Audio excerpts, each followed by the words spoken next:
Salut à tous, je suis Sila Boubacar de SNTIC.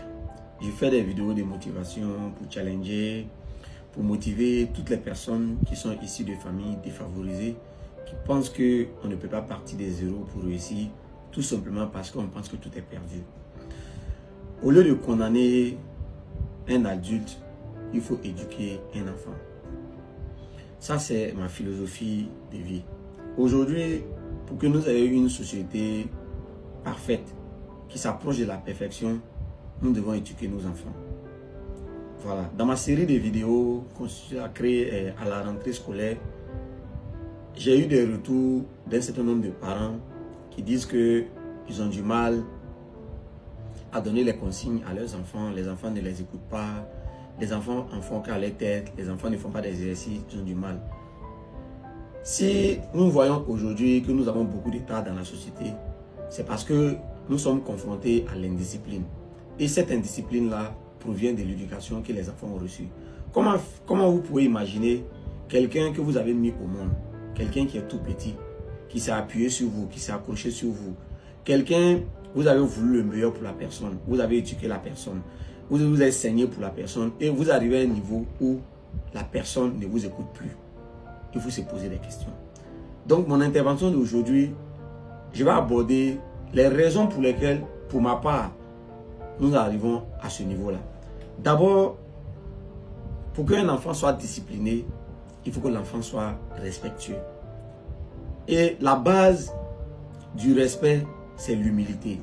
C'est-à-dire, s'accepter comme un être humain que tu es fait de chair, d'eau et de sang et que tu retourneras poussière. Chaque personne doit comprendre qu'il n'est rien. C'est les conditions dans lesquelles il va se retrouver, il va penser qu'il est privilégié. Sinon, tu es un être humain pareil comme tout le monde.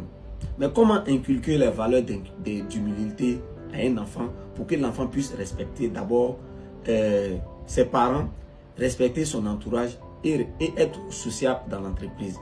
Parce que Dieu ne va jamais descendre sur la terre pour venir nous aider. Nous allons avoir nos opportunités à travers les collaborations, à travers les relations que nous allons avoir dans notre vie. Donc, si nous n'avons pas un bon comportement, nous ne sommes pas disciplinés, nous ne savons pas vivre en société, nous allons avoir du mal à avoir des opportunités. C'est parce que nous avons des opportunités avec la société, avec nos proches, avec les gens avec qui nous vivons, que nous réussissons à avancer dans la vie. Comment inculquer les valeurs d'humilité à un enfant? D'abord, vous devez commencer d'abord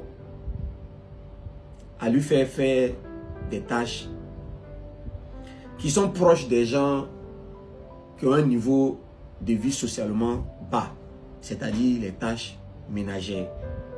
Un enfant depuis très tôt, autour de l'âge de 10 ans, de 12 ans, avant que l'enfant atteigne la puberté, l'enfant doit apprendre à faire les tâches à la maison, à faire son lit, à laver son habit, à laver sa chaussure, essuyer la maison. L'enfant doit commencer à faire ça. Même si au début, l'enfant le fait en s'amusant, l'enfant doit commencer à faire ces genres de tâches-là. De telle sorte que les gens qui feront ces tâches-là, que ce soit vous servante à la maison, votre chauffeur, l'enfant va commencer à comprendre que lui et puis cette personne, ils sont pareils. Lorsqu'un enfant va grandir dans un environnement ainsi, et qu'il sait qu'il n'est pas supérieur au personnel de maison, il sait qu'il n'est pas supérieur à la cousine qui est à la maison, il n'est pas supérieur à la servante qui est à la maison, il n'est pas supérieur au cousin qui est à la maison, qui fait les mêmes tâches que lui. Lorsqu'un enfant grandit dans un tel environnement, l'enfant apprend à respecter naturellement parce qu'il a été bercé par l'humilité. Lorsque aujourd'hui on aime nos enfants, il ne faut pas avoir fatigué nos enfants, il ne faut pas ils vont faire ceci, il ne faut pas ils vont faire cela, nous sommes en train de donner des sentiments de suffisance à l'enfant. L'enfant est en train d'avoir l'impression qu'il est mieux que les personnes qui font ces genres de tâches-là. À tel point qu'il y a des enfants même qui n'ont aucun respect pour le personnel de maison. Il n'y a aucun respect dans la manière de parler. Ils ont l'impression qu'ils veulent donner des ordres à tout le monde. Mais lorsque tu laisses ton enfant grandir dans un tel environnement, qui ne respecte même pas les gens qui sont socialement faibles autour de toi, qui viennent t'aider à gérer ta maison, à gérer ton entreprise. Lorsque l'enfant n'a pas de respect pour ces personnes-là, et que toi-même tu ne te sens pas intimidé, tu ne te sens pas interpellé, mais l'étape suivante là, Lorsque tu fais un entraînement de quelque chose et que tu es diplômé là, tu vas mettre ça en pratique. L'étape suivante là, c'est de ne plus respecter les parents à la maison, c'est de ne plus respecter les éducateurs à la maison, c'est de ne plus respecter tout le monde. Arrivé à un moment donné, on dira que l'enfant est kendé. Donc si tu n'as pas envie de te retrouver dans une telle situation où tu auras du mal à contrôler ton enfant, demandez auprès de vous, ceux qui ont leurs enfants, qui ont raté la base à partir de 15 ans, 16 ans, demandez-leur, ils vont vous expliquer. Ils n'ont aucun contrôle sur les enfants. Donc à très bientôt pour notre prochaine vidéo.